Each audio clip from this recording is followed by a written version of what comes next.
Good evening dear children of God. దేవుని పిల్లలందరికీ కూడా గుడ్ ఈవినింగ్.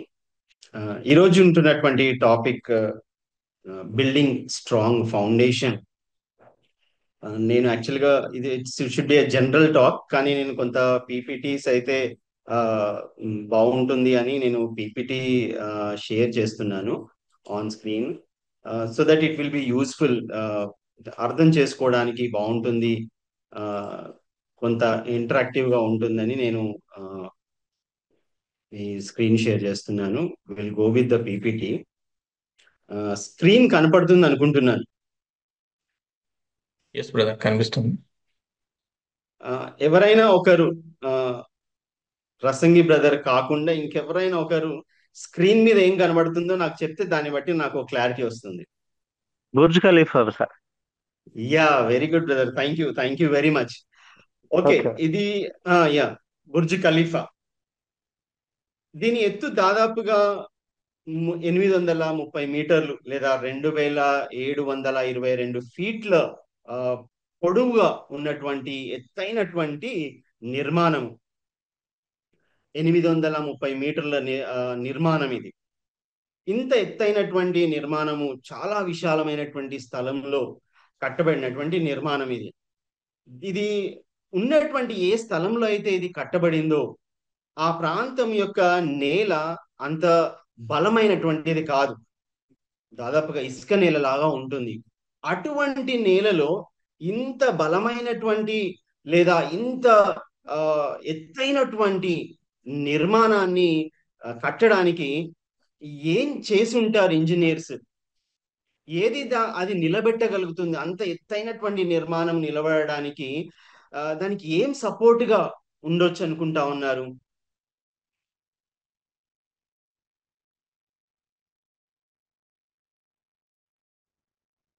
ఎవరైనా ఒకరు కొంత రెస్పాండ్ అయితే బాగుంటుంది అనుకుంటున్నాను, ఎందుకంటే అక్కడ నేల బాగాలేదు. బేస్మెంట్ అన్న. యా, ద మెయిన్, అంత పెద్ద నిర్మాణము అటువంటి సాయిల్ లో కట్టడానికి దానికి కావాల్సింది ఏంటి అనంటే, నిజంగా ఆ ఇంజనీరింగ్ టెక్నాలజీ కానీ ఏదైనప్పటికీ కూడా దాని బేస్ ఏదైతే ఉందో ఆ బేస్, ఆ ఫౌండేషన్ మనకి ఇమేజ్ లో కనబడుతుంది. ఆ ఫౌండేషన్ అంతా అయిన తర్వాత కనబడుతున్నటువంటి ఇమేజ్, కానీ యాక్చువల్ గా దాని ఫౌండేషన్ ఎంత లోతు వేశారంటే 50 మీటర్ల లోతున నుండి దాని ఫౌండేషన్ వేసుకుంటూ వచ్చారు. నిర్మాణము ఎంతో లోతు నుండి, 50 మీటర్ల లోతు నుండి దాని యొక్క ఫౌండేషన్ కోసము వాళ్ళు కడుతూ వచ్చారు. కనుకనే అది అంత ఎత్తున 830 మీటర్ల వరకు ఆ నిర్మాణాన్ని వాళ్ళు కట్టగలిగారు. ఆ ఏ నిర్మాణమైనా, అది ఎంత పెద్దదైనా ఎంత చిన్నదైనా కూడా, దాని యొక్క బలం అంతా కూడా లేదా దాని యొక్క స్ట్రక్చర్ అంతా కూడా దేని మీద ఆధారపడి ఉంటుంది అనంటే పూర్తిగా బేస్మెంట్ లేదా ఫౌండేషన్ మీదనే కంప్లీట్ గా ఆధారపడి ఉంటుంది. ఆ డిజైనల్ ఆర్కిటెక్చర్ ఇన్సైడ్ ఏది ఉన్నప్పటికీ కూడా బేస్ చాలా ప్రాముఖ్యమైనది ఏంటి అనంటే ఫౌండేషన్. ఆ ఫౌండేషనే ఆ భవనాన్ని లేదా ఆ యొక్క బిల్డింగ్ నిలబడడానికి లేదా ఎక్కువ సంవత్సరాలు అది అలాగే కంటిన్యూగా స్ట్రాంగ్ గా నిలబడడానికి ఉపయోగపడేది ఏంటి అనంటే ఫౌండేషన్. అలాగే ప్రపంచంలోనే అతి లోతైనటువంటి వేర్లు కలిగినటువంటి చెట్టు సౌత్ ఆఫ్రికాలో ఉన్నట్టుగా నేను చూశాను. ఆ గూగుల్లో సెర్చ్ చేస్తే నాకు కనిపించింది. దాదాపుగా దీని వేర్లు 400 మీటర్ల లోతున ఉన్నట్టుగా సైంటిఫిక్ స్టడీస్ చెప్తా ఉన్నాయి. అంటే ఏ చెట్టు అయితే, ఏ వృక్షం అయితే దాని వేర్లు లోతుగా ఉంటాయో ఆ వృక్షం అంత తొందరగా ఎంత పెద్ద తుఫాన్ వచ్చినా, ఎంత గాలి వచ్చినా, ఏవైనా కానీ తట్టుకొని నిలబడగలుగుతుంది. అంటే క్రైస్తవ విశ్వాస జీవితంలో కూడా మన సంబంధాలు లేదా మన విశ్వాస జీవితము అలా నిలబడి ఉండాలి అనంటే, ఏదొచ్చినా, ఏ సమస్యలు వచ్చినా, తుఫాన్లు వచ్చినా, ఏదొచ్చినా కూడా నిలబడగలిగి ఉండాలి అనంటే దానికి సరి అయిన పునాది అవసరం. పునాది సరిగా లేకపోతే ఆ నిర్మాణము ఆగదు. అలాగే మన విశ్వాస జీవితము, క్రైస్తవ జీవితము, విశ్వాస జీవితంలో ఉన్నటువంటి సంబంధ బాంధవ్యాలు కూడా ఏం చేయబడతాయి అనంటే, ఎప్పుడైతే సరి అయినటువంటి పునాది మనం వేసుకోగలుగుతామో, ఆ పునాది మీద మనల్ని మనం కట్టుకోగలుగుతామో, అప్పుడు ఆ రిలేషన్స్ నిలబడతాయి. విశ్వాసంలో బలంగా ఉంటాము, ఆత్మీయంగా ముందుకు కొనసాగలం. కనుక పునాది, ఫౌండేషన్ అనేది చాలా ప్రాముఖ్యమైంది. ఎంత అందమైన భవనమైనా కావచ్చు, ఎంత అద్భుతమైనటువంటి ఎత్తైనటువంటిదైనా కావచ్చు, ఎంత విశాలమైనదైనప్పటికీ కూడా దానికి కావాల్సింది ఏంటంటే సరి అయినటువంటి పునాది. అలాగే ఒక వైవాహిక జీవితము, ఒక వివాహ బంధము కూడా ఆ బలంగా ఉండాలి అనంటే, లేదా చాలా కాలం ఉండాలి అనంటే ఖచ్చితంగా కావాల్సింది సరి అయినటువంటి పునాది మాత్రమే. కనుక ఈ పునాది చాలా, అంటే రిలేషన్స్ గురించి లేదా స్పిరిచువాలిటీ గురించి చాలా బుక్స్ ఉన్నాయి, చాలా స్టడీస్ ఉన్నాయి. కానీ ఏది మనల్ని సరి అయినటువంటి పునాది వేయగలుగుతుంది, ఏ పునాది మీద మనం కట్టుకుంటే మనము సరిగా నిలబడగలము, మన రిలేషన్స్ సరిగా నిలబడగలము అనంటే కేవలము మనకు ఆ, దేవుని యొక్క వాక్యం మాత్రమే మనము ఆధారపడగలము, సరి అయినటువంటి పునాదిని వేసుకోగలము. మీకు ఇమేజ్ స్క్రీన్ మీద ఒక ఇమేజ్ కనబడుతుండొచ్చు. వాళ్ళు 20s 30s మధ్యలో ఉన్నటువంటి యవనస్తులైనటువంటి కపుల్. వారు ఆ ఏజ్ నుండి, నేను ఇంకొక ఇమేజ్ చూపిస్తాను, వీళ్ళు 60s 70s మధ్యలో ఉండవచ్చు. ఆ, నేను ఆ, నాకు ఈ టాపిక్ ఇవ్వక ముందు, నేను ఎప్పుడైతే ఆ, ఉమ్, ఆ, నేను వాక్యాన్ని ధ్యానిస్తా ఉన్నాను, ఆలోచిస్తూ ఉన్నాను, నాకు ఎప్పుడైతే ఈ టాపిక్ ఇచ్చిన తర్వాత నేను ఫస్ట్ మిస్సెస్ తో షేర్ చేసుకున్నాను. నాకు ఈ టాపిక్ ఇచ్చారు అన్నప్పుడు తను చెప్పినటువంటి మాట ఏంటంటే, మీరు ఫౌండేషన్ గురించి మాట్లాడుతూ ఉన్నారు కనుక ఇది ఒక 40-50 సంవత్సరాల వరకు ఆ వాక్యం మీద వారు కట్టుకోగలగాలి, నిలబడగలగాలి అనేటువంటి మాట నాకు చెప్పినప్పుడు నిజంగా నేను ఆలోచించగలిగాను. అంటే ఏది మనల్ని అంత కాలము చనిపోయేదాకా, ఆ మన చివరి శ్వాస విడిచేదాకా కూడా మనం స్ట్రాంగ్ గా దేని మీద నిలబడగలము, ఏది మనకు ఫౌండేషన్ గా ఉంటుంది అంటే దేవుని వాక్యం మాత్రమే. అయితే ఏ వయసులో యవన జీవితంలో, వివాహ బంధంలో మనం కట్టబడుతూ ఉన్నాము, ఏ వయసు నుంచి ఏ వయసు వరకు మనము ఆ బంధాన్ని అలాగే కొనసాగించాలి అని అంటే కేవలం దేవుని వాక్యం మాత్రమే మనకు సహాయం చేయగలుగుతుంది. అయితే రీసెంట్ గా నేను చూసింది ఏంటంటే, ఈ కపుల్ ఎవరైతే ఉన్నారో వాళ్ళు 72వ యానివర్సరీ, 72nd యానివర్సరీ వాళ్ళు చేసుకోవడం చూస్తాం. అంటే నిజంగా ఆల్మోస్ట్ 90s లోకి వెళ్ళిపోయారు. కానీ but still they had a wonderful journey along. నేను వాళ్ళ కొన్ని చూశాను. నిజంగా వాళ్ళ విశ్వాస జీవితము, క్రైస్తవ జీవితము, ఆ భక్తి, ఆ వాక్యంలో వాళ్ళు ఎలా ఎదిగారు అనే విషయాలు చూస్తున్నప్పుడు అవన్నీ కూడా నిజంగా అనిపించింది. అంటే ఏది సరైనటువంటి ఫౌండేషన్ ఇవ్వగలదు, కొన్ని సంవత్సరాలు మన మన రిలేషన్షిప్ ని స్ట్రాంగ్ గా ఉంచగలదు అనంటే దేవుని వాక్యం మాత్రమే. కనుక మనం ఏ ఏజ్ లో ఉన్నప్పటికీ కూడా, ఏ ఏజ్ లో మనకు మ్యారేజ్ అయినప్పటికీ కూడా, ఆ ఏజ్ నుండి, ఇప్పటి నుండి ఇంకొక ఇంకొక 30 years కావచ్చు, 40 years కావచ్చు, ఇంకొక 50 years కావచ్చు, you are going to live together. అది ఆ విషయాన్ని మీరు మర్చిపోవద్దు. ఆ రిలేషన్ యొక్క ఆ బాండేజ్ ఎలా ఉండాలి అంటే ఇట్స్ ఎ లాంగ్ టర్మ్. అది ఎంత కాలం అనేది మనం చెప్పలేము. కనుక అంతగా అన్ని సంవత్సరాలు వరకు ఒక స్ట్రాంగ్ రిలేషన్ మనకు ఉండాలి అని అంటే ఖచ్చితంగా మనం దేవుని యొక్క వాక్యం వైపే మనము ఆధారపడాలి. మనము దేవుని వాక్యాన్ని ఆధారం చేసుకునే మన రిలేషన్ ని బిల్డ్ చేసుకోవాలి. మొట్టమొదటిది మనం చేయవలసింది లేదా చూడవలసింది ఏంటంటే, లెట్ గాడ్స్ వర్డ్ స్పీక్. మన రిలేషన్స్ విషయంలో మన ఫౌండేషన్, మన వ్యక్తిగతమైన విశ్వాస జీవితము లేదా ఆత్మీయ జీవితము, సంఘ జీవితము, అలాగే యంగ్ కపుల్ గా ఉంటున్నటువంటి యవనస్తులైనటువంటి వారి జీవితాలు సరి అయినటువంటి పునాది వేయబడాలి అనంటే ఆ పునాది దేవుని వాక్యమే అయి ఉండాలి. ఆ వాక్యము ద్వారా మాత్రమే సరి అయినటువంటి పునాది వేయబడగలదు. కనుక దేవుని వాక్యాన్ని మనము మాట్లాడనివ్వాలి. మనం ఒక వచనం చూద్దాం. తిమోతికి రాసిన పత్రిక 3వ అధ్యాయం 17వ వచనంలో చాలా చక్కగా ఈ మాటలు రాయబడుతూ ఉన్నాయి. దైవావేశము వలన కలిగిన ప్రతి లేఖనము ఉపదేశించుటకును, ఖండించుటకును, దిద్దుటకును, నీతి యందు శిక్ష చేయుటకును ప్రయోజనకరమయ్యుంది. మన ఏ స్థితి అయినా కావచ్చు, లేఖనము దేవుని యొక్క వాక్యం మనల్ని ఏం చేస్తా ఉందంటే మనకి ఇన్స్ట్రక్షన్స్ ఇస్తా ఉంది. మనం తప్పు చేసినప్పుడు మనల్ని ఖండిస్తా ఉంది. మనము మార్గం తప్పిపోతే మనల్ని సరిచేస్తా ఉంది.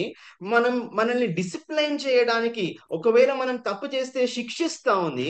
మనకు ఏదైతే అవసరమో ఎంకరేజ్మెంట్, ముందు కొనసాగించడానికి ఏదైతే అవసరమో అవన్నీ కూడా దేవుని యొక్క వాక్యంలో మనకు కనబడతా ఉన్నాయి. కనుక ఈ యవనస్తులైనటువంటి కపుల్స్ కూడా చేయవలసింది లేదా ఇవ్వవలసినటువంటి ప్రాధాన్యత ఏంటి అని అంటే, దేవుని వాక్యము వారితో మాట్లాడడానికి మొదటి ప్రాధాన్యతను ఇవ్వాలి. వాక్యం మాట్లాడాలి.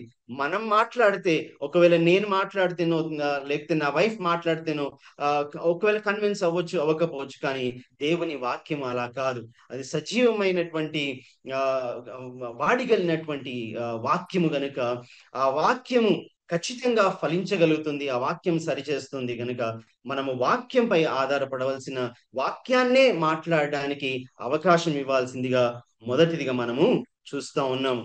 రెండవది, దేవుని యొక్క ఆత్మ ద్వారా నడిచే వారంగా ఉండాలి. Step with the spirit.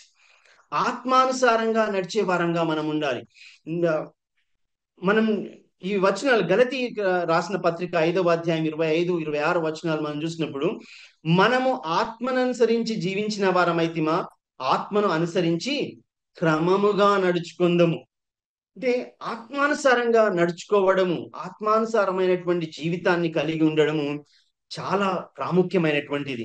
ఎందుకు ఆత్మానుసారంగా మనం ఎందుకు నడుచుకోవాలి అనంటే, అది ఒకరినొకరము వివాదము రేపకయు, ఒకరి యందొకరము అసూయపడకయు, వృధాగా అతిశయపడకయు ఉండడానికి. ఎందుకంటే చాలా రిలేషన్స్ లో మనం ఏం చూస్తామనంటే, చిన్న చిన్న వాటికే వివాదాలు వచ్చేస్తా ఉంటాయి, గొడవలు వచ్చేస్తా ఉంటాయి. చిన్న చిన్న వాటికే అలగడాలు, చిన్న చిన్న వాటికే డిసప్పాయింట్ అయిపోవడము, డిస్కరేజ్ అవ్వడము, ఇలాంటివన్నీ జరుగుతూ ఉంటాయి. కానీ ఎప్పుడైతే మనము ఆత్మానుసారంగా నడుచుకుంటామో, ఎప్పుడైతే మనము ఆత్మను ఆధారం చేసుకొని దేవుని వాక్యాన్ని మనం ఆనుకొని ఎప్పుడైతే మనము నడుచుకుంటామో, మనకుంటున్నటువంటి రిలేషన్స్ లో అనేకమైనటువంటి వాటిలో మనము తొందరపడకుండా ఓపిక కలిగిన వారముగా, అనేక విషయాల్లో మనము అసూయ పడక, వివాదాలు రేపకుండా ఆత్మానుసారంగా నడిచే వారంగా ఉంటాము. నిజంగా రిలేషన్స్ లో చిన్న చిన్న వాటికి మనము తొందరపడతా ఉంటాము.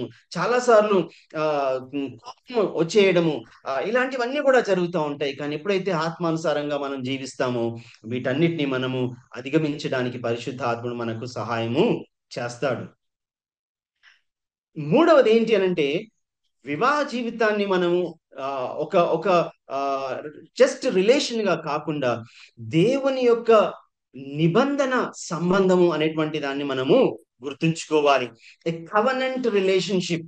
ఎందుకు ఇది ఒక నిబంధన అంటే, ఎఫెసీలకు రాసిన పత్రిక 5వ అధ్యాయం 25 నుంచి 36, 33 వచనాలు మనం కనుక చూసుకున్నట్లయితే, ఈ వచనాలన్నిట్లో కూడా క్రీస్తు యొక్క సంబంధము సంఘానికి ఎలాగైతే ఉందో, క్రీస్తు ఎలాగైతే తనను తాను సంఘానికి సమర్పించుకున్నాడో, క్రీస్తు ఎలాగైతే సంఘం కొరకు తన ప్రాణాన్ని పెట్టాడో, ఆ రిలేషన్ ని చూపిస్తూ, ఎలాంటి నిబంధన క్రీస్తు సంఘం కొరకు చేసుకున్నాడో, ఎలాంటి నూతన నిబంధనను ఆయన తన శరీరాన్ని, రక్తాన్ని నిబంధనగా ఇచ్చాడో, ఆ నిబంధనను దేవుడు వివాహంతో పోలుస్తా ఉన్నాడు ఇక్కడ. అంటే ఎంత ప్రాముఖ్యతను దేవుడు వివాహానికి ఇచ్చాడు అనే విషయాన్ని మనం మొదటిగా మనము గమనించాలి. వైవాహిక జీవితము అదొక నిబంధన. అదో సాధారణమైనటువంటి విషయం కాదు. కేవలం ఇద్దరు వ్యక్తులు కలిసి జీవించడం కాదు, కానీ అదొక నిబంధన అనే విషయాన్ని మనము మర్చిపోవద్దు. అదొక ఆ ఒక సాధారణమైనటువంటి ఒడంబడికనో లేదో ప్రమాణం చేయడమో ఏదో ఒట్టు పెట్టుకోవడమో కాదు, కానీ అది నైతికమైనటువంటి ఆ అలాగే చట్టబద్ధమైనటువంటి సంబంధంగా కూడా మనము చూడాలి. మారల్స్ అనేవి ఉన్నాయి, అలాగే లీగాలిటీ చట్టపరమైనటువంటిది కూడా వివాహం ఉందనే విషయాన్ని మనము చూసుకోవాలి. అలాగే ఇది ఎందుకు అనంటే, ఇద్దరు వ్యక్తులు కలిసి ఒకరితో ఒకరు నిబంధన చేసుకుంటూ కలిసి, ఇద్దరు కలిసి కొన్ని కామన్ గా ఇద్దరికి కావలసినటువంటి, రెండు కుటుంబాలకు కావలసినటువంటి కామన్ గోల్స్ కోసము వాళ్ళు చేస్తున్నటువంటి ఒక ఒడంబడిక అనే విషయాన్ని మనము గుర్తుంచుకోవాలి. ఇది అన్నిటికంటే దేవుని చేత ఏర్పాటు చేయబడింది. దేవుడే ఈ వివాహ వ్యవస్థను ఏర్పాటు చేశాడు. ఇద్దరు వ్యక్తుల ద్వారా దేవుడు తను ఏ ఉద్దేశాన్ని అయితే ఏర్పాటు చేశాడో, తను ఏదైతే సంకల్పించాడో, తను ఏదైతే కావాలనుకున్నాడో, అది కుటుంబ వ్యవస్థ ద్వారా, వివాహ వ్యవస్థ ద్వారా కుటుంబం ద్వారా సంఘాన్ని కట్టడానికి దేవుడు ఇష్టపడ్డాడు. కుటుంబము కట్టబడడానికి వివాహ వ్యవస్థను ఏర్పాటు చేసుకున్నాడు. ఆ వివాహ వ్యవస్థ ద్వారానే ఆశీర్వదించడానికి దేవుడు తను ఏర్పాటు చేసుకున్నాడు. కనుక అది నిబంధన, దేవుడు ఏర్పాటు చేసుకున్నటువంటి నిబంధన అనే విషయాన్ని మనము జ్ఞాపకం చేసుకోవాలి. క్రీస్తు కేంద్రంగా ఉండాలి వివాహ జీవితం. యవన దంపతుల జీవితాల్లో ఎవరు ముఖ్యంగా, ఎవరు కేంద్రంగా, ఎవరు మధ్యలో ఉండాలి అనంటే యేసు క్రీస్తే మధ్యలో ఉండాలి. ఆయన కేంద్రంగా ఉన్నటువంటి కుటుంబమే, ఆయన కేంద్రంగా ఉన్నటువంటి భార్యాభర్తలు ఒక సరి అయినటువంటి పునాది మీద కట్టబడుతున్నట్టు. క్రీస్తు లేకుండా కుటుంబము నిలబడదు. క్రైస్తవ కుటుంబము క్రీస్తు లేకుండా నిలబడడానికి ఆస్కారము లేదు. క్రీస్తే కేంద్రంగా ఉండాలి, ఆయనే మధ్యలో ఉండాలి. అన్ని విషయాల్లో కూడా యేసు క్రీస్తు వారిని మనము మనలో మన మధ్యలో ఆయన ఉన్నాడు అన్న విషయాన్ని మనము జ్ఞాపకం చేసుకోవాలి. లేఖనాల్లో చాలా స్పష్టంగా ఆయన కోసము, ఆయన ద్వారానే సమస్తము కూడా క్రీస్తు ద్వారానే దేవుడు చేశాడు అన్న విషయాన్ని మనము లేఖనాల్లో మనం చూస్తా ఉన్నాము. అలాగే వివాహ వ్యవస్థ కూడా యవనస్తులైనటువంటి దంపతుల జీవితాల్లో కూడా క్రీస్తు చాలా ప్రాముఖ్యమైనటువంటి పాత్రను, ఆయన మొదటి నుండి చివరి వరకు కూడా రక్షణ విషయంలో, విశ్వాస విషయంలో, ఇద్దరు కలిసి జీవించే విషయంలో, వారి యొక్క కుటుంబాలలో ముందుకు నడిపించే విషయంలో అన్నిట్లో కూడా ఆయన తను సహాయం చేసేటువంటి సహాయకుడిగా, రక్షకుడిగా ఉన్నాడు. క్రీస్తు కేంద్రంగానే మన రిలేషన్స్ అనేవి బిల్డ్ అవ్వాలి. క్రైస్ట్ ఎట్ ద సెంటర్ గా ఉండాలి యాజ్ ఎ ఫౌండేషనల్ స్టోన్. మరి ముఖ్యంగా క్రీస్తు ఎలాగైతే మనకు సెంటర్ గా ఉండాలో, అలాగే ప్రేమ అనేది కార్నర్ స్టోన్ గా ఉండాలి. కావాల్సింది ఏంటి అనంటే, మనం కడతా ఉంటామో, ఒక నిర్మాణాన్ని కట్టడానికి ఎప్పుడైతే పునాది వేస్తామో, ఒక మూల రాయి, ఆ నిర్మాణం ప్రారంభానికి ముందే ఒక మూల రాయిని, కార్నర్ స్టోన్ ని మనం వేస్తాం. కన్స్ట్రక్షన్ అంతా కూడా దాని మీదనే ఆధారపడి ఉంటుంది. అలాగే హ్యూమన్ రిలేషన్స్, మానవ సంబంధాలన్నీ కూడా ప్రేమ మీదనే కట్టబడాలి, ప్రేమ మీదనే ఆధారపడి ఉన్నాయి. ప్రేమ లేకపోతే, అందుకే మొదటి కొరింథీ పత్రిక 13వ అధ్యాయం చూస్తే అధ్యాయం అంతా కూడా ప్రేమ గురించి మాట్లాడుతాడు పౌలు. ప్రేమకు ఉన్న లక్షణాలు ఏంటి, ప్రేమకు లేనివి ఏంటి, ఏది ప్రేమ కాదు, ఏది ప్రేమ అనే విషయాలు పౌలు చాలా చక్కగా వివరిస్తాడు అక్కడ. ఇంకా ప్రేమ అనేది ఇద్దరు వ్యక్తుల మధ్య, అలాగే ఆ ప్రేమ వ్యక్తుల మధ్యలో మాత్రమే కాకుండా దేవుడు తాను చూపించినటువంటి ప్రేమను కూడా మనం రియలైజ్ అవ్వాలి. ఆ ప్రేమను మనము ఎప్పుడైతే దేవుడు నా ఎడల, నా కుటుంబం ఎడల ఏదైతే ప్రేమను చూపించాడో ఆ ప్రేమను నేను కుటుంబంలో చూపించేవాడిగా ఉండాలి. కనుక ప్రేమను మనం ఎప్పుడు కూడా, అంటే ప్రేమ లేకపోతే ఆ రిలేషన్, ఆ బాండింగ్ ఏదైతే ఉందో అది ఉండడం సాధ్యము కాదు. కనుక love is the corner stone, ప్రేమ అనేది కార్నర్ స్టోన్ గా ఉందన్న విషయాన్ని మనం ఇక్కడ గమనిస్తా ఉన్నాము. మ్యారేజ్ ని ఒక రియలిస్టిక్ స్థితిలో మనం చూడాలి. చాలా సార్లు ఏం చేస్తా ఉంటామంటే, ఇప్పుడున్న సిచ్యువేషన్స్ లో, అది మ్యూట్ చేసుకోండి అమ్మా. ఇప్పుడున్నటువంటి సిచ్యువేషన్స్ ఎలా ఉన్నాయంటే ఆ వివాహ వ్యవస్థను లేదా ఇద్దరు రిలేషన్ ని చాలా బ్యూటిఫుల్ గా చాలా అందంగా చూపించే ప్రయత్నము చేస్తా ఉన్నారు. ఇదే వాస్తవమేమో ఆ సినిమాల్లో లేదా సీరియళ్లలో లేదా అడ్వర్టైజ్మెంట్లలో చూపించేదే నిజమేమో, ఇలాగే ఉంటదేమో అన్నట్టుగా ఉంటా ఉంది. కానీ వాస్తవికత నిజమేంటి, నిజ జీవితం ఏంటి అనే విషయాన్ని మనము గుర్తించాలి. అందులో ప్రాముఖ్యంగా వివాహం దేని కొరకు అంటే ఇది ఉంటుంది కావచ్చు, ఇలాగే ఉంటదేమో అనే వాటిలలో అలా ఉండదు. వాటిలలో ఏంటి అని అంటే పర్ఫెక్ట్ హ్యాపీనెస్. అసలు ఇద్దరు వేరు వేరు కుటుంబాల్లో నుంచి, వేరు వేరు ప్రాంతాల నుంచి, వేరు వేరు పరిస్థితుల నుంచి ఇద్దరు కలిసి జీవిస్తా ఉన్నారంటే ఎప్పటికీ పర్ఫెక్ట్ గా హ్యాపీగా ఉంటాం అనడానికి గ్యారంటీ లేదు. అది దానికోసం వివాహం కాదు. రెండవది, గొడవలు రాకుండా కాన్ఫ్లిక్ట్ ఫ్రీ లివింగ్. అసలు గొడవలు లేకుండా ఉంటది. అసలు మాకు ఇన్ని సంవత్సరాలు అవుతుంది, 20 సంవత్సరాలు మ్యారేజ్ అయింది, లేదా 30 సంవత్సరాలు మాకు వివాహం అవుతుంది. మేము ఇప్పటివరకు ఒక్కసారి కూడా గొడవ పడలేదు. మేము ఇప్పటి వరకు కూడా ఎప్పుడు దుఃఖపడలేదు.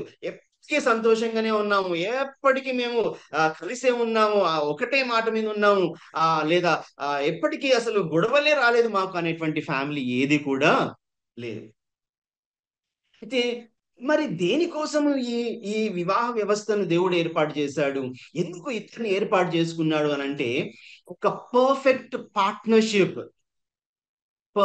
పార్ట్నర్షిప్ అంటే సాటి అయినటువంటి సహాయము, ఒకరికొకరు తోడుగా ఉండడానికి, ఒకరి కోసం ఒకరు కలిసి నడవడానికి, ఆ ఆ, వారి ఒకరికొకరు ఉంటున్నటువంటి బరువులు, బాధ్యతలు, లేదా ఒకరికొకరు ఉంటున్నటువంటి గోల్స్, అంబిషన్స్ ఏవైతే ఉన్నాయో వాటితో పాటు ఇరువురి కుటుంబాలు, సంఘము, సమాజములో ఉంటున్నటువంటి ఏవైతే ఛాలెంజెస్ ఉన్నాయో వాటినన్నిటినీ కూడా ఇద్దరు కలిసి చేస్ చేయడానికి, ఇద్దరు కలిసి ఛాలెంజ్ చేయడానికి, లేదా ఇద్దరు కలిసి ఫేస్ చేయడానికి, ఇద్దరు కలిసి అచీవ్ చేయడానికి, పొందుకోవడానికి దేవుడు ఇద్దరిని చేశాడు.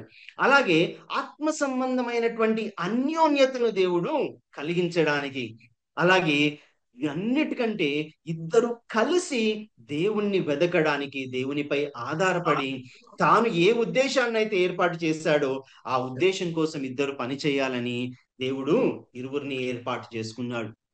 నేను ఇది మళ్ళొకసారి చెప్తాను.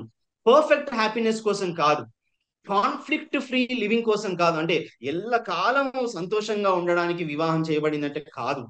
గొడవలు రాకుండా ఉంటాయి అని గ్యారంటీ ఏం లేదు. గొడవలు వస్తాయి ఖచ్చితంగా.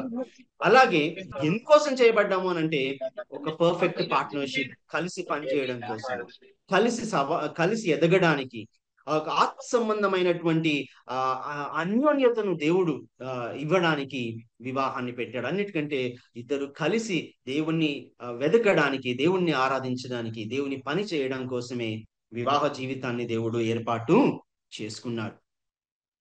అలాగే ఇద్దరు కలిసి చేయవలసింది ఏంటి అనంటే దేవునిపై ఆధారపడడం. చాలాసార్లు ఒకరి భక్తి స్థాయి ఒకలా ఉంటే ఇంకొకరి భక్తి స్థాయి ఇంకొకలా ఉంటది. ఇద్దరు భక్తి వేరువేరుగా కనబడతా ఉంటది. ఒకరు ప్రార్థన చేసుకుందామంటే ఇప్పుడు ఎందుకులే, నువ్వు చేసుకో, నీ ప్రార్థన నీది, నా ప్రార్థన నాది. వాక్యం చదువుతాము అని అంటే లేదు, నువ్వు వాక్యం చదువుకో, నేను చదివేశాను, నేను ఫోన్లో ఈరోజు క్యాలెండర్లో నేను ఈరోజు వాక్యం చదివేశాను అన్నట్టుగా ఉంటాం. అలా కాకుండా మ్యూచువల్ ట్రస్ట్, ఒకరిపై ఒకరు, పక్కన ఉన్నటువంటి ఇమేజ్ మీకు కనబడతా ఉందనుకుంటాను.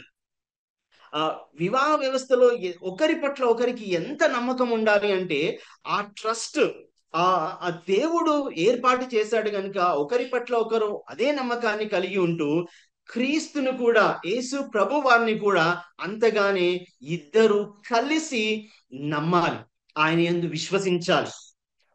వారి విశ్వాస స్థాయిలో కూడా ఇద్దరు సమానంగా దేవుని ఆరాధించే వారిగా, ఇద్దరు కలిసి సమానంగా దేవునిపై విశ్వాసం ఉంచే విధంగా ఇరువురు ఉండాలి. ఆ ట్రస్ట్ అనేది ఇద్దరి మధ్యలో బిల్డ్ అవ్వాలి. అది క్రీస్తు కేంద్రంగా, వాక్యం కేంద్రంగా ఆ ట్రస్ట్, ఇద్దరి మధ్యలో ఉన్నటువంటి ట్రస్ట్ బిల్డ్ అవ్వాలి. అది చాలా ప్రాముఖ్యమైంది. స్పిరిచువల్ డిసిప్లైన్స్ ఇప్పుడున్నటువంటి పరిస్థితులలో ఆత్మ సంబంధమైనటువంటి క్రమశిక్షణ నిజంగా కొంత సవాలనే చెప్పుకోవాలి. కారణం ఏంటి అనంటే ఛాలెంజెస్ ఎక్కువయ్యాయి. ఏంటి అనంటే అటు ఫైనాన్షియల్ ఛాలెంజెస్ కావచ్చు, జాబ్ లేదా ప్రొఫెషన్ లేదా బిజినెస్, ఇలా వీటితో పాటు ఫ్యామిలీస్, ట్రావెల్స్, జర్నీస్ పెరిగాయి. ఇలా వీటన్నిటితో పాటు ఇంకా కొత్త ఛాలెంజెస్ ఏంటి అంటే చేతిలో ఎప్పుడైతే మొబైల్ ఫోన్ విత్ ఇంటర్నెట్ వచ్చిందో ఛాలెంజెస్ ఇంకా పెరిగాయి. అయితే క్రమశిక్షణ, ఆత్మీయ క్రమశిక్షణ అనేది కుటుంబముగా మనం ఖచ్చితంగా కట్టుకోవాల్సినటువంటిది. ఒక పునాది మనము ఆ బలంగా వేసుకోవాలి అంటే ఆత్మ సంబంధమైనటువంటి క్రమశిక్షణ ఖచ్చితంగా అవసరం. ఈ క్రమశిక్షణ లేకపోతేనే ఏమవుతుంది అంటే మనము ఎదగలేము. ఆ నిర్మాణం ఏదైతే ఉందో ఆ నిర్మాణం సరిగా నిలబడలేదు. ఎందుకంటే ఫౌండేషన్ సరిగా లేదు కనుక ఏ చిన్న ఇబ్బంది వచ్చినా, ఏ పరిస్థితి వచ్చినా కూడా ఆ ఫౌండేషన్ సరిగా లేకపోవడం వలన ఏం జరుగుద్దంటే ఖచ్చితంగా ఆ నిర్మాణము పడిపోయే అవకాశం ఉంది. అలాగే మనం రీసెంట్ గా చూసాము, తుఫాన్ వచ్చింది, వరదలు వచ్చినప్పుడు చెట్ల వేర్ల కానుంచి ఊడి పడిపోయాయి. కారణం ఏంటంటే ఆ బలమైనటువంటి ఫౌండేషన్ లేదా బలమైనటువంటి వేర్లు లేకపోవడంతో అవి కూలిపోతా ఉన్నాయి. కానీ ఎప్పుడైతే ఈ క్రమశిక్షణతో కూడినటువంటి ఆత్మ సంబంధమైనటువంటి నడవడిక మనం అలవర్చుకుంటామో అప్పుడు మనం ఏం చేయబడతామంటే వేర్లు పారిన వారమై ఉంటాము. పునాది, బలమైనటువంటి పునాది వేసుకున్నటువంటి వారంగా ఉంటాము. నేను కొన్ని ఎస్ మీద మాత్రమే, ఎందుకంటే స్పిరిచువల్ డిసిప్లైన్ లో కానీ డిసైపుల్స్ లో కానీ చాలా విషయాలు ఉన్నాయి, కానీ నేను కొన్ని మాత్రమే, ఒక 4 విషయాలు మాత్రమే నేను మీతో ఈ సమయంలో షేర్ చేసుకుంటాను. మొదటిది ఏంటంటే సింప్లిసిటీ. ఈ రోజుల్లో ఉంటున్నటువంటి పరిస్థితులలో మనం చూపించుకోవడానికన్నా కొన్ని చేసే వారంగా ఉంటా ఉన్నాము. కానీ ఒక సాధారణమైనటువంటి సామాన్యమైనటువంటి జీవితం జీవించడము క్రమశిక్షణ. అంటే మనము ఎఫర్ట్ చేయగలము. నేను ఒక 1,00,000 పెట్టి ఫోన్ కొనగలను, లేదా ఒక 30,000 పెట్టి నేను ఫోన్ కొనగలను. కానీ నేను అక్కడ వరకు వెళ్లకుండా నేను కొంతవరకు నా స్థితిని నేను కొంత నిజ స్థితిని చూసుకుంటూ కొంత తగ్గించుకొని నేను 10,000 15,000 వరకు వెళ్ళడం. అంటే ఒక సాధారణమైనటువంటి ఒక సింపుల్ లైఫ్ జీవించడం అనేది చాలా వరకు అవసరం. ఎందుకంటే ఎప్పుడైతే ఒక ఫ్యామిలీగా బిల్డ్ అవుతున్నామో లేదా ఒక ఫ్యామిలీగా కట్టబడ్డామో ఉంటున్నటువంటి ఛాలెంజెస్ ఏంటంటే ఇప్పుడున్నటువంటి సొసైటీలో, ఇప్పుడున్నటువంటి సమాజంలో చుట్టూ ఉన్న పరిస్థితులు ఏం చేస్తా ఉన్నాయంటే మనల్ని బలవంతంగా కొన్నిటి వైపుకి నెట్టేస్తా ఉన్నాయి.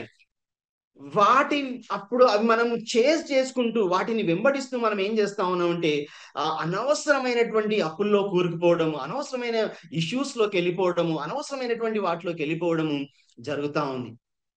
కారణము సింప్లిసిటీ లేకుండా చుట్టూ ఉన్నటువంటి పరిస్థితులను మనము వాటిని చూస్తూ లేదా ట్రెండ్ ని ఫాలో అవుతూ పరిస్థితుల్ని మనము అలా వెళ్ళిపోవడం వల్ల అనేకమైనటువంటి సమస్యలు మనం కోరి తెచ్చుకుంటా ఉన్నాం. కనుక సామాన్యమైనటువంటి జీవితము జీవించడము క్రమశిక్షణలో భాగం. స్పిరిచువల్ డిసిప్లైన్స్ లో సింప్లిసిటీ అనేది ముఖ్యమైనది. అలాగే సాలిట్యూడ్ అంటే బ్రదర్ ఎవరు మ్యూట్ చేసుకోండి. సాలిట్యూడ్ అనే మాటకి ఏకాంతత అనేటువంటి అర్థం వస్తుంది. అంటే ఇద్దరికి లేదా ఇరువురికి కొంత ఏకాంత సమయము చాలా అవసరము.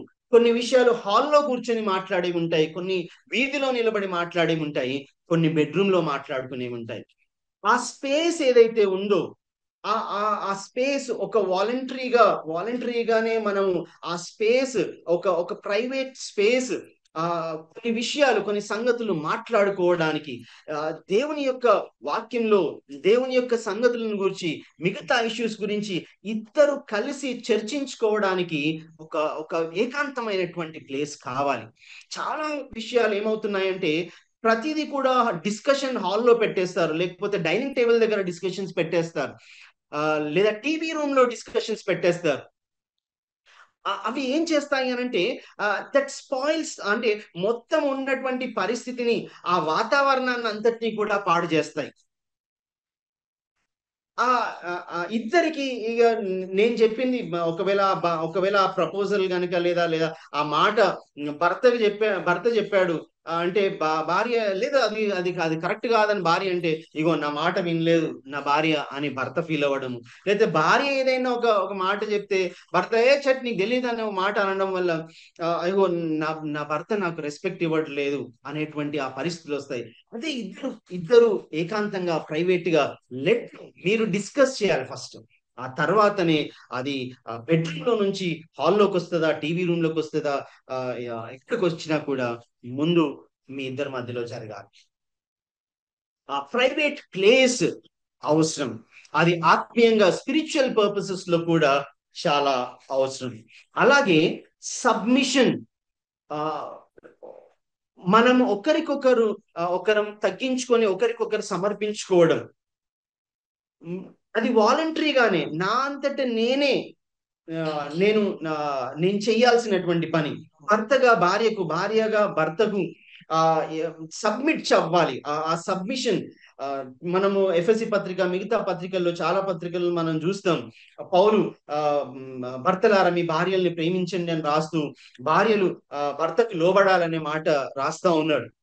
అయితే నేను ఇక్కడ ఇద్దరికి కూడా ఆ మాటను వర్తింపజేస్తా ఉన్నాను. ఇద్దరు లోబడినట్టుగా ఉండాలి ఒకరికొకరము. ఆ స్వభావాన్ని ఆ అంతరంగంలో నుంచి లోబడేటువంటి స్వభావాన్ని ఇద్దరు ఒకరి పట్ల ఒకరు చూపించాలి. ఆ స్వభావం ఎప్పుడైతే మనం లోబడేటువంటి స్వభావం మనము కలిగి ఉంటామో ఆ చాలా రిలేషన్స్ స్ట్రాంగ్ గా ఉంటాయి. ఒకవేళ అలాంటి సిచ్యువేషన్ లేకపోతే ఆ రిలేషన్స్ వీక్ అయిపోతాయి. సేవ దృక్పథం కలిగి ఉండాలి. ఇది ఇంట్లోకి వర్తిస్తుంది, అలాగే సంఘంలోనికి, సమాజంలోని కూడా వర్తిస్తా ఉంది. ఇద్దరు కలిసి సేవ చేసేవారుగా ఉండాలి. ఇద్దరు కలిసి ఒకరికొకరు సేవ చేసుకుంటూ, ఒకరికొకరు పరిచర్య చేసుకుంటూ, కుటుంబంలో ఇంట్లో ఉన్నటువంటి పిల్లలకు, పెద్దవారికి వారికి పరిచర్య చేస్తూ, అలాగే సంఘంలో కూడా ఇద్దరు కలిసి పరిచర్య చేసేవారిగా, సమాజంలో కూడా ఇద్దరు కలిసి పరిచర్య చేసేవారుగా ఉండాలి. ఒకరు కనబడితే ఇంకొకరు కనబడరు అనే మాట రావద్దు. ఒకరు చేస్తే ఇంకొకరు చేయరు అనేది ఉండొద్దు.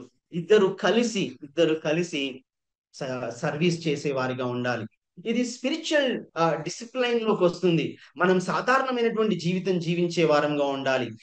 కొంత ఏకాంత సమయంలో మనం కొన్ని మాట్లాడి ఉంటాయి, అవి ఇద్దరు మాట్లాడుకొని నిర్ణయాలు తీసుకోవాలి. ఒకరికొకరు లోబడే వారిగా ఉండాలి. అయితే ఇద్దరు కలిసి పని చేసే వారిగా ఉండాలి. ఒకరికొకరు పని చేసుకోవాలి, అలాగే ఇద్దరు కలిసి పని చేసేటువంటి వారుగా ఉండాలి. స్పిరిచువల్ డిసిప్లైన్స్ లో మనం చూస్తున్నాం. అలాగే unity to prayer and study. ఐక్యత. నిజం, ఈ ఐక్యత, యూనిటీ లేదా ఏక స్వభావం, ఏకభావం అనేది దేవుని వాక్యం ద్వారా, ప్రార్థన ద్వారానే సాధ్యమవుతుంది. అంటే ఖచ్చితంగా ఉండవలసింది ఏంటి అని అంటే ఇద్దరికి, అందుకే నేను ఇంతకు ముందే అన్నాను, ఒక ఏకాంతమైనటువంటి సమయం ఉండాలి. ఆ సమయంలో ఇద్దరు కలిసి వాక్యం చదవాలి. బైబిల్ జస్ట్ రీడింగ్ కాదు, బైబిల్ స్టడీ చేయాలి, వాక్యాన్ని ధ్యానించాలి. అంత మాత్రమే కాకుండా ఇద్దరు కలిసి ప్రార్థన చేయాలి. ఏ ఏ అంశాల గురించి అయితే దేవుడు ప్రేరేపిస్తున్నాడో, ఇద్దరి యొక్క పరిస్థితులు, కుటుంబ పరిస్థితులు ఎలా ఉన్నాయో, ఆర్థిక పరిస్థితులు ఎలా ఉన్నాయో, పిల్లల పరిస్థితి ఎలా ఉందో, తల్లిదండ్రుల పరిస్థితులు, ఆ లేదా అత్తమామల పరిస్థితులు, లేదా సిబ్లింగ్స్, అన్నదమ్ములు కావచ్చు, అక్క చెల్లెళ్ళు కావచ్చు, స్నేహితులు కావచ్చు, బంధువులు కావచ్చు, ఇలా ఈ సంఘం యొక్క పరిస్థితి కావచ్చు, ఈ పరిస్థితులన్నిటి విషయంలో కూడా ఇద్దరు కలిసి ప్రార్థన చేసేవారిగా ఉండాలి. అందుకని మత్తయి సువార్త 18వ అధ్యాయము 19వ వచనంలో అయితే ఈ మాట చాలా జనరలైజ్డ్ గా రాయబడింది, కానీ నేను ఇద్దరికి అంటే వైఫ్ అండ్ హస్బెండ్ కి ఉపయోగిస్తా ఉన్నాను. కారణం ఏంటంటే ఇక్కడ చాలా చక్కగా మాట రాయబడి ఉంది. మరియు భూమి మీద మీలో ఇద్దరు మీలో ఇద్దరు ఏ సంగతి పైనైనను అడిగిన ఎడల పరలోకమందున్న నా తండ్రి వలన అది వారికి జరుగును. ఇద్దరు కలిసి ఏకీభవించి, ఇద్దరు కలిసి అంటే ఒక యూనిటీ, అంటే ఒక కామన్ అండర్స్టాండింగ్ కి ఇద్దరు రాగలగాలి. ఇద్దరు ఎప్పుడైతే ఒకే ఒకే మాట మీదకి, ఒకే నిర్ణయం మీదకి ఎప్పుడైతే రాగలుగుతారో, ఎప్పుడైతే ఆ కామన్ అండర్స్టాండింగ్ వచ్చి ఎప్పుడైతే ప్రార్థన చేస్తారో దేవుడు ఖచ్చితంగా ప్రార్థన వింటాడు. అది యేసు ప్రభు చేసిన వాగ్దానం. ఆయన ఖచ్చితంగా మాటిస్తున్నాడు. పరలోకమందున్న నా తండ్రి వలన అది ఖచ్చితంగా జరుగుతుంది. కనుక ఇద్దరు ఏకీభవించి ప్రార్థన చేయగలగాలి, వాక్యాన్ని ధ్యానించగలగాలి. అది ఎప్పుడైతే మనం వాక్యాన్ని ధ్యానిస్తూ, ఎప్పుడైతే మనము ప్రార్థనలో మనము ముందుకు కొనసాగుతామో, దేవుడు ఖచ్చితంగా కుటుంబంలో ఉన్నటువంటి పరిస్థితుల్ని ఆయన సరిచేయగలడు. ఆయన ఆయన సమస్తమును తన ఆధీనంలో తీసుకొనగలడు. ప్రతి పరిస్థితిని కూడా సరిచేయగలడు. కనుక unity through prayer and Bible study, వాక్య పఠనము మరియు ప్రార్థన ద్వారానే ఏకత్వము, ఏకభావం వస్తుంది. ఆ ఏకభావమే కుటుంబాన్ని నిలబెడుతుంది. ఇక ఈ మాట చెప్పకపోతే అసలు మీదంతా కూడా వేస్టే. కారణం ఏంటి అనంటే, మనము ఎంత చేసినా కూడా, మనము పునాది అని ఎంత మాట్లాడుకున్నా, ప్రేమ గురించి మనం ఎంత మాట్లాడుకున్నా, క్రీస్తే మనకు కేంద్రంగా ఉన్నాడని చెప్పుకున్నా, మనం ఎంత క్రమశిక్షణ గురించినటువంటి సంగతులు ఏవి మాట్లాడుకున్నా కూడా, చివరికి చివరికి ఒకవేళ గనక క్షమాపణ హృదయం గనక లేకపోతే చాలా కష్టం. ఇద్దరి రిలేషన్ ఎందుకు, ఈ క్షమాపణ గుణం ఎందుకు అనంటే, కాన్ఫ్లిక్ట్స్ మనం ముందే అనుకున్నాము, కాన్ఫ్లిక్ట్స్ లేకుండా, గొడవలు లేకుండా ఉండదు, ఖచ్చితంగా ఉంటది. చాలా పరిస్థితులు వస్తాయి. ఆయా పరిస్థితులలో ఎంత పరిస్థితి అంటే, అయ్యో ఇక ఇక ఇక ఉండడం కష్టమే అనే పరిస్థితి రావచ్చు. ఏంటి ఏంటి నా జీవితం ఏంటి అనే పరిస్థితి రావచ్చు. ఇంకా ఎంతకాలం భరించాలి అనేటువంటి పరిస్థితి రావచ్చు. ఇంకా ఎన్ని సంవత్సరాలు పడుతుంది అని అనుకోవచ్చు. కానీ ఆ పరిస్థితులలో ఎప్పుడైతే మనము వాక్యంపై, దేవుని ఆత్మపై, యేసుక్రీస్తు వారిపై ఎప్పుడైతే మనము ఆధారపడి, వివాహ బంధాన్ని ఆయన ఇచ్చినటువంటి నిబంధన అని మనం ఎప్పుడైతే గమనిస్తామో, గుర్తిస్తామో, మనము మన స్పౌస్ ని, పార్ట్నర్ ని క్షమించే వారంగా ఉండాలి. వారి ఎటువంటి పరిస్థితి అయినా ఉండొచ్చు, అది ఎంత భయంకరమైన పరిస్థితి అయినా ఉండొచ్చు, క్షమించే వారంగా మనము ఉండాలి. క్షమాపణ ఏం చేస్తుందంటే, ఖచ్చితంగా ఉన్న పరిస్థితులన్నిటిని కూడా తొలగించి కలిసి ఉండేటట్టుగా, కలిపేటట్టుగా చేస్తా ఉంది. ప్రేమ ఎంత బలంగా పనిచేస్తుందో, క్షమాపణ కూడా అంతే బలంగా పనిచేస్తా ఉంది. ప్రేమ లేకపోతే క్షమించలేము. అందుకని ప్రేమించే వారంగా ఉంటూనే క్షమించే వారంగా ఉండాలి. ఎదుటి వారి యొక్క లోపాలు చూస్తూ మనము వారిని వేలెత్తి చూపించే వారంగా కాకుండా, వారిని ప్రేమిస్తూ, క్షమిస్తూ, దేవుని వాక్యం మనం ముందే మాట్లాడుకున్నాము, దేవుని వాక్యం సరిచేయనివ్వాలి. ఎవరు సరిచేయాలి అంటే, వాక్యమే మాట్లాడాలి. వాక్యం మాట్లాడినప్పుడు మన జీవితాలు సరిచేయబడతాయి. మన హృదయాలు మన హృదయాలు కదిలించబడతాయి. మనము ఒకవేళ రక్షణ లేనటువంటి పరిస్థితి ఉంటే, వాక్యం ద్వారా ఏం చేయబడతారంటే, ఒకవేళ భార్యకు రక్షణ లేకపోతే భర్త, భర్తకు రక్షణ లేకపోతే భార్య, ఎప్పుడైతే వాక్యం ద్వారా, ప్రార్థన ద్వారా ఎప్పుడైతే ముందు కొనసాగుతారో, రక్షణలోనికి వచ్చే అవకాశం ఉంది.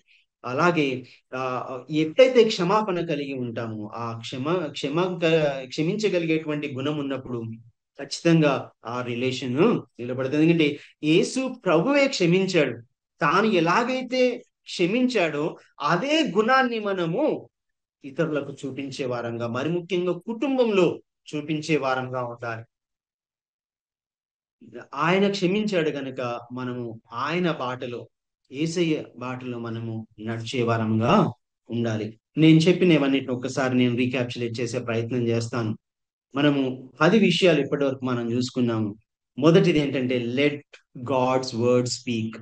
దేవుని వాక్యము మాట్లాడనివ్వాలి, దేవుని వాక్యమే మాట్లాడాలి.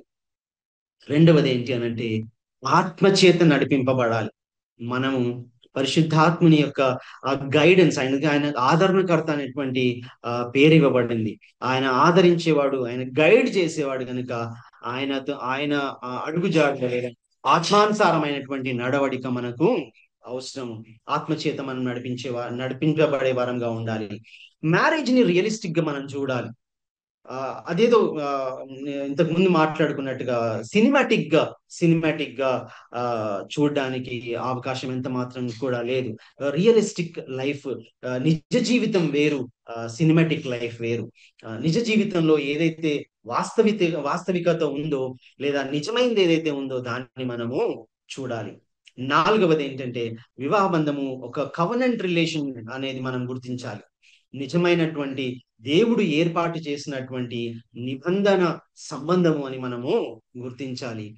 క్రీస్తే కేంద్రంగా ఉండాలి. మనం మనం ఆ, మన ఆ, మనం ఎవరి చుట్టూ మనం ఉండాలి అని అంటే, క్రీస్తు చుట్టూ మనము ఉండాలి. ఆయనే మనకు కేంద్రంగా ఉండాలి. అలాగే ప్రేమ ఒక మూల రాయిగా ఉండాలి. కార్నర్ స్టోన్ గా ఉండాలి ప్రేమ.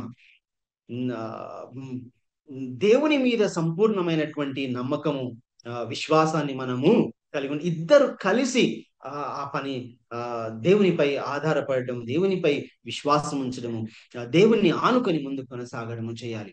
అలాగే స్పిరిచువల్ గా ఆత్మీయమైనటువంటి క్రమశిక్షణ కలిగిన వారంగా ఉండాలి. అంత మాత్రమే కాకుండా ఐక్యత, ఈ రోజుల్లో ఉన్నటువంటి పెద్ద ఇబ్బంది ఆ ఐక్యతే.